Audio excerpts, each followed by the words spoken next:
एक छोटी सी संख्या में छिपा है बड़ा धमाका। एक्सपोनेंट वो पावर जो आपकी गणित की स्पीड को रॉकेट जैसे उड़ान दे। क्या आपको भी लगता है ये घातांक के सवाल मुश्किल है? 2 की घात 3 या 10 की घात 0 और माइनस एक्सपोनेंट का मतलब नहीं समझ में आता? तो अब वक्त है अपने दिमाग के पावर को अप करने का। Welcome to power and exponent में। यहाँ हम सीखेंगे एक्सपोनेंट के आसान नियम। Second, negative and zero exponent के ट्रिक। तीसरा, रियल लाइफ में एक्सपोनेंट का उपयोग बिल्कुल सरल भाषा में और मजेदार अंदाज में सीखेंगे। ये सिर्फ एक वीडियो नहीं, ये है आपके एक्सपोनेंट मास्टर जर्नी की शुरुआत, जो बनाए आपके गणित को सुपर फास्ट और एकदम कॉन्फिडेंस। तो चलिए मिल के घातांक के नियमों को समझते हैं। यदि आप चैनल पे नए हैं तो चैनल को सब्सक्राइब करें और बेल आइकन जरूर प्रेस करें, ताकि नेक्स्ट वीडियो का नोटिफिकेशन सबसे पहले आपको मिल सके। तो आइए बिना देरी के शुरू करते हैं पावर ऑफ एक्सपोनेंट की क्लास। इस वीडियो में हम 5 नियम देखेंगे। फर्स्ट, ए की पावर m इंटू ए की पावर n। सेकेंड, ए की पावर m डिवाइड बाई ए की पावर n। थर्ड, ए की पावर m पूरे का ब्रैकेट बंद पावर n। फोर्थ, ए की पावर 0। और फिफ्थ, ए की पावर माइनस m का। तो आइए स्टार्ट करते हैं। नियम नंबर फर्स्ट। नियम फर्स्ट हमको दिया है कि अगर हमको दिया हो ए की पावर m इंटू ए की पावर n, तो हम इसको क्या लिख सकते हैं? समान आधार वाली संख्याओं का गुणा। वहां पे हमारा क्या होता है, अगर आधार हमारा सेम है तो आधार लिखेंगे और उनकी जो पावर होगी, क्या होगी, पावर जो होगी उनकी वो क्या होगी, जुड़ जाएगी। तो ए की पावर m प्लस n हो जाएगा। अब एग्जाम्पल में देखेंगे, जैसे मान लीजिए हमको दे दिया जाए क्या कि 2 की पावर 3 इंटू 2 की पावर 5, तो हम इसको किस तरह से सॉल्व कर सकते हैं? यहाँ पे हमको क्या है, नियम नंबर 1 में आप याद रखिएगा हमेशा कि समान आधार वाली संख्याओं का जब भी गुणा होगा वहां पे उनकी पावर क्या होगी, जुड़ जाएगी। तो यहाँ पे हमारा आधार सेम है, आधार हमने क्या किया, लिया। अब गुणे में है और आधार जो है सेम है तो क्या होगा, जुड़ेगा, यानी m प्लस n। तो यहाँ से हमारा क्या हो जाएगा, 3 प्लस का 5। आगे करेंगे तो 2 की पावर 3 और 5 मिलके क्या हो जाएगा हमारा 8। तो ये हमारा क्या हो जाएगा, आंसर। तो नियम नंबर 1 में क्या है कि समान आधार वाली संख्याओं का गुणा जब भी होगा वहां पे उनकी पावर क्या होगी, जुड़ जाएगी। क्या होगी, पावर जुड़ जाएगी। अब आइए देखते हैं नियम नंबर 2। नियम नंबर 2 में हमको क्या दिया है, ए की पावर m डिवाइड बाई ए की पावर n। तो हम इसको कैसे सॉल्व करेंगे? यहाँ पे हमारा क्या है, आधार तो सेम है लेकिन घातांक चेंज है और ये किस में है, भाग में। तो यहाँ पे हम लिखेंगे समान आधार वाली संख्याओं का भाग। क्या लिखेंगे, समान आधार वाली संख्याओं का भाग। तो a की पावर क्या हो जाएगा हमारा m, और डिवाइड में क्या है हमारा a की पावर n, तो n कहाँ जाएगा, माइनस में। अब ये माइनस में कैसे हो जाएगा, आइए देख लेते हैं।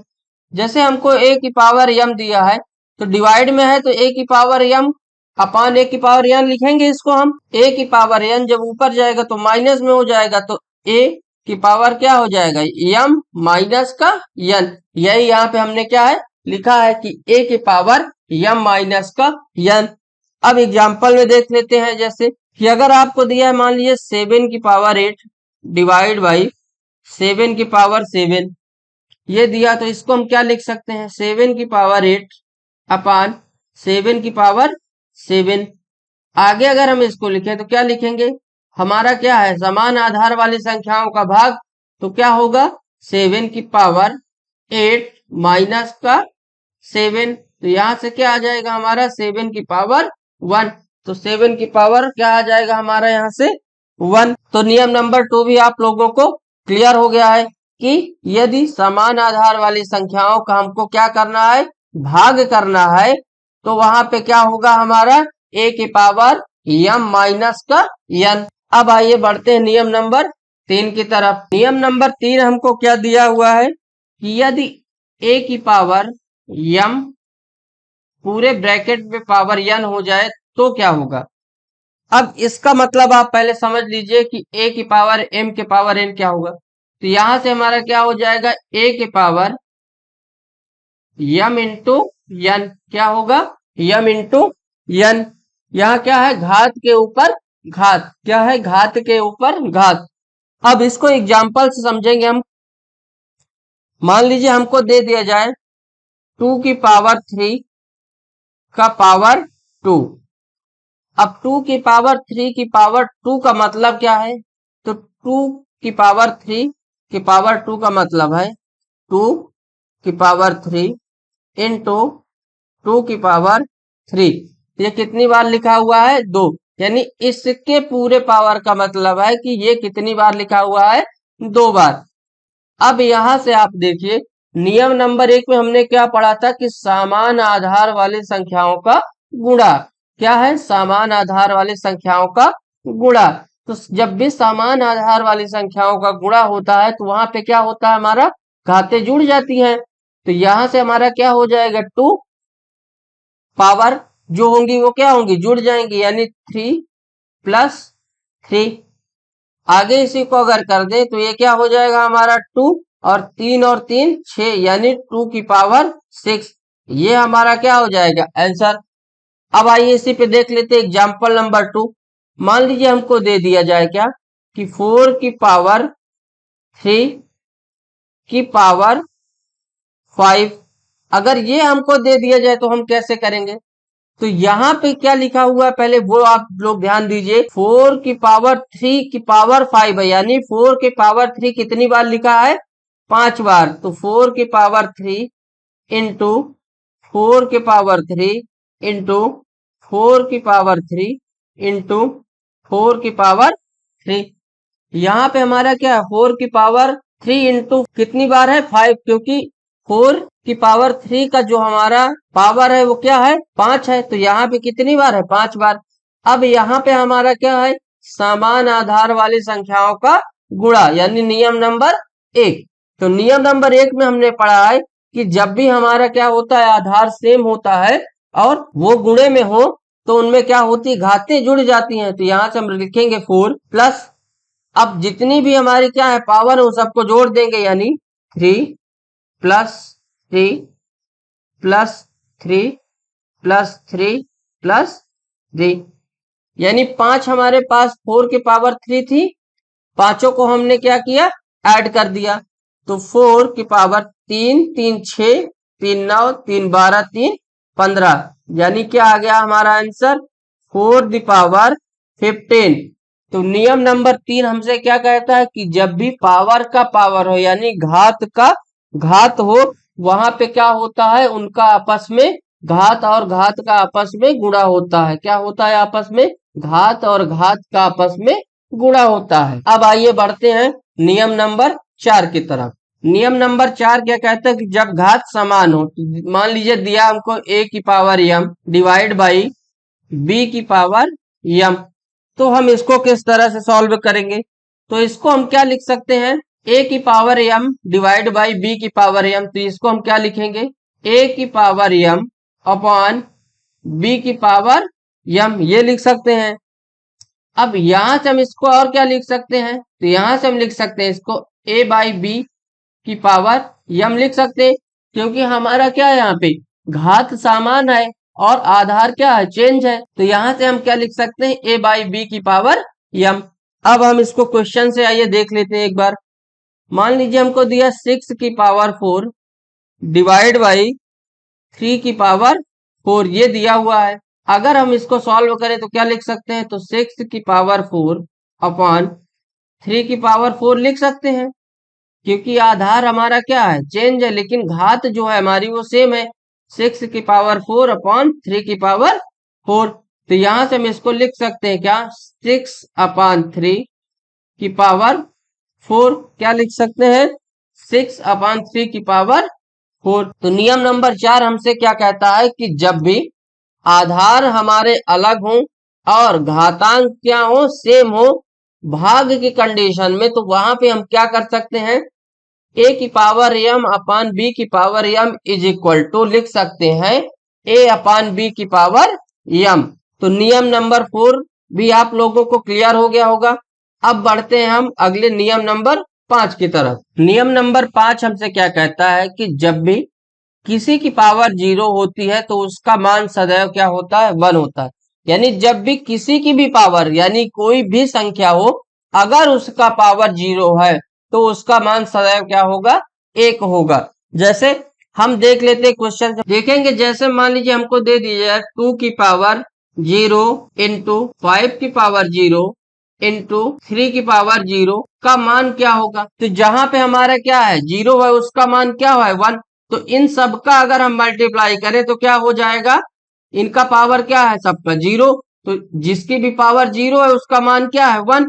तो इन सब का मान क्या आएगा 1 इंटू 1 इंटू 1। तो इसका मान क्या आ जाएगा 1, क्या आ जाएगा 1।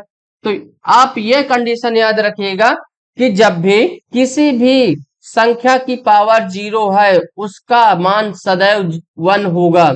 यदि किसी भी संख्या छोटी से छोटी संख्या हो चाहे वह बड़ी से बड़ी संख्या हो, अगर उसके पावर 0 है तो उसको सॉल्व करने की जरूरत नहीं, आप डायरेक्ट वहां आंसर लिख सकते हैं कि जिसकी भी पावर 0 है इक्वल उसके बराबर क्या होगा, हमारा 1 होगा।